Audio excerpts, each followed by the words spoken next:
Hello and welcome to my review of the Loyalist Champion Consul for Warhammer the Horus Heresy from Games Workshop.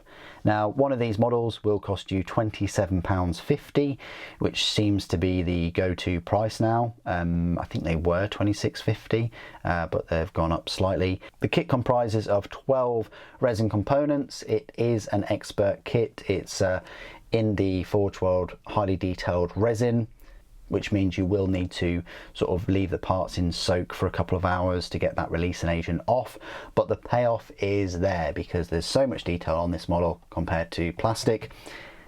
The format of this review, I'll have a look at the Champion up close, look at all the detail, how easy it was to build and things. I'll go through the spare parts, of which there is only one, which is the helmetless head option. We'll go through some size comparisons with other consoles and things, and then I will go through all of the rules for the Legion Champion. So first things first then, the model himself, absolute joy to build. I found him quicker to build than the recently purchased Siegebreaker console.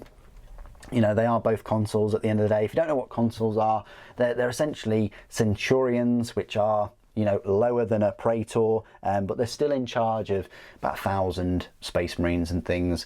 So they're a bit like Chapter Masters. They're equipped with marks of armour that look similar to the Brethren, but they are called Artificer armour. So they've had more upgrades, more tinkering, more, you know, a bit like custom armour really, in a way. Now, this particular champion, I was hoping, planning on picking up the Traitor champion, which is cheaper. It's £1 cheaper at the moment at least, but temporarily out of stock. And this champion is also out of stock as well at time of review.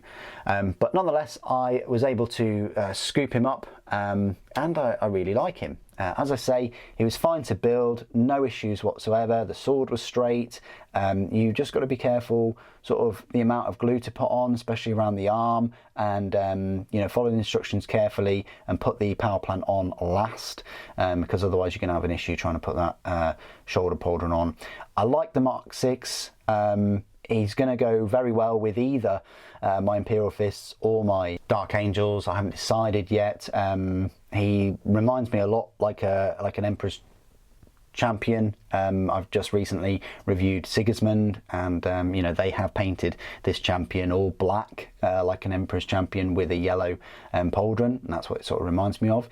He comes equipped with a combi bolter. It's got a melter here underslung, which is odd because typically you have the sort of auxiliary weapon on the top and the bolter on the bottom, so that you can well, reload the magazine for the bolter. But in this case they've reversed it, which makes me wonder how you kind of operate that melter in terms of replenishing the ammunition and things. But well, I'll leave that up to the boffs to work that out. You've got a grenade there. You've also got another crack grenade. You've got a bolt pistol, I think it is. You've got the Mark 6 power plant with this very nice iron halo thing. The sword is quite cool, and I like the helmet with the laurels on the top. It's just very nice. I like the framed Mark 6 armour plates on the greaves, and on the van braces there, and on the shoulder pauldrons. It's a very nice shoulder pauldron. I wish we could see more of that. We see more of this riveted piece, but yeah, that's the model. Absolutely fine to build, no issues really. This is the alternate head. It's a nice head. I think I prefer it to the Siegebreaker. Lots of detail there, lots of 3D detail. It's a lovely head there with the hair and the laurels, and you know, there's a lot of emotion on that face. I can see definitely why they chose it as their go-to head to promote the model. But you know, if you prefer helmeted heads, the Mark 6 beaky one does the job fine too. So that leads me on to the size comparisons then. First of all, I'll just compare them to, of course, the model I've been talking about throughout this review, which is the Siegebreaker right here. So size-wise then, let's compare it to the Siegebreaker. I would say that the Siegebreaker is, well, I'd say they're exactly the same height. The Siegebreaker probably a bit taller just because of those the Nuncio Vox, but in terms of head height and where the power plant is, they're pretty much the same, which is great. Because this is what I found with the new apothecaries. So all of their new sort of Mark 6s are this height. Bringing, you know, one of the most recent models I've got, one of the apothecaries, which is a little bit newer probably than the Siegebreaker. And again, these are a little bit smaller. It might be to do with the pose. I mean, they are on, you know, the tactical rocks, but still, both of these apothecaries are a little bit smaller than these two Mark 6s. Maybe because these are just apothecaries and these are, you know, they have the artificer armor version of the Mark 6. Compared to a normal Mark 6, he is smaller by a good chunk, really. Definitely the champion rises above. You would notice that on the field, on your gaming table. Compared to the new Mark 3, right here, again, a fair bit bigger than the new Mark III, and the new Mark IIIs are the newest sort of Horus Heresy plastic Space Marines out there. So this champion is going to be bigger than those. And then old minis, we've got the old Mark III and then the Mark IV. Mark IV is really showing its age now, probably up to the Gorget maybe. And then the Mark III itself, yeah, probably up to mouth level maybe, but yeah, that's where he stands next to those. Compared to I say a Centurion and another Consul, the Moritat, it's a fair bit taller than him, and next to the Centurion, because of the pose, I'd say he's a bit bigger than the Centurion. I would have liked to see a helmeted version of this one though, that would have been cool. Compared to Horus Ascended, why not? It's a very nice model. If you wanted to use him with him, I think the size works. I think that's fine with Horus. And then compared to the usual miniatures, so we have normal Space Marine there, and Primaris is taller. Not by much though.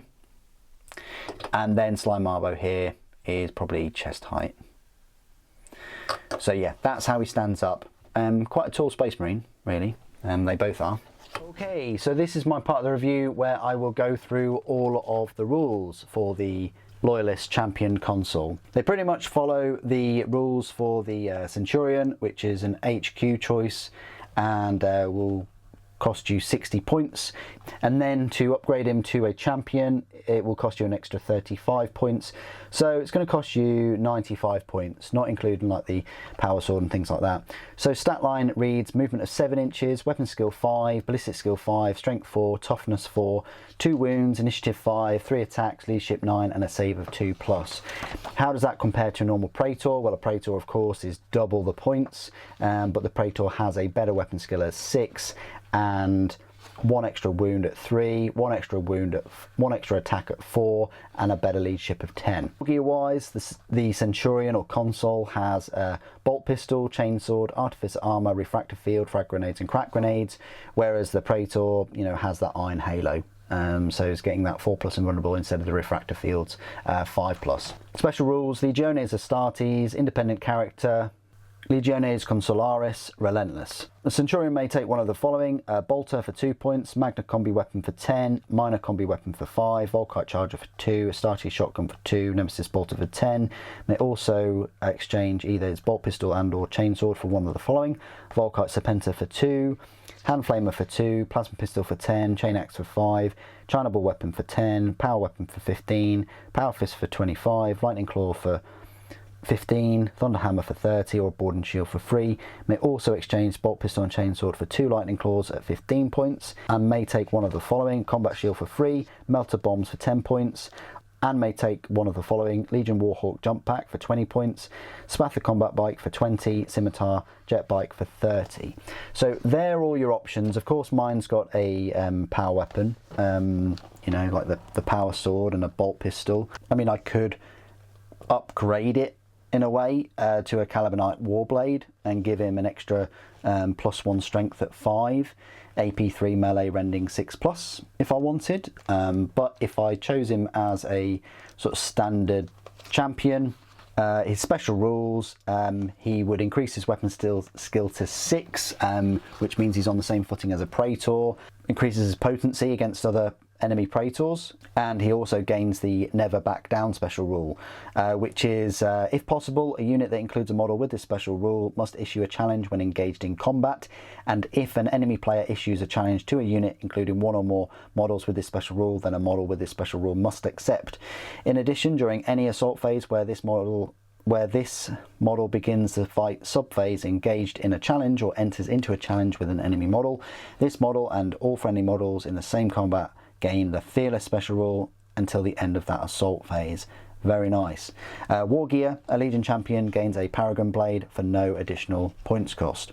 So it might be worth getting that Paragon Blade because it is better than the Calibanite Blade, because you're getting a Strength +1, AP2, Melee, Murderous Strike 6+, and Specialist weapon.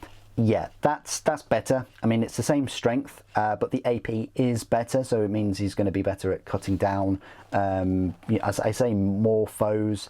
Let's be real, he's only really got 3 attacks there, but it's that Murderous Strike of 6+, that really sells it, in that, you know, on a 6+, out of those 3 attacks, he possibly could completely wipe out, you know, the opponent's Praetor and things. That's the thing with a load of these characters and things. You really want to be taking with you some kind of weapon that deals instant death, some kind of Murderous Strike weapon. And they're the rules for the champion. Nice looking model, decent rules. What do you guys think of this champion in Mark 6? Would you like to see other champions in all the other different marks? I'd really like to see a champion in Mark 5 Heresy armour. I really would. That would be something, with some kind of esoteric weapon that we haven't seen before. But please do put your thoughts and opinions down in the comments below. It'd be good to hear from you. Thank you for watching. The Emperor Protects.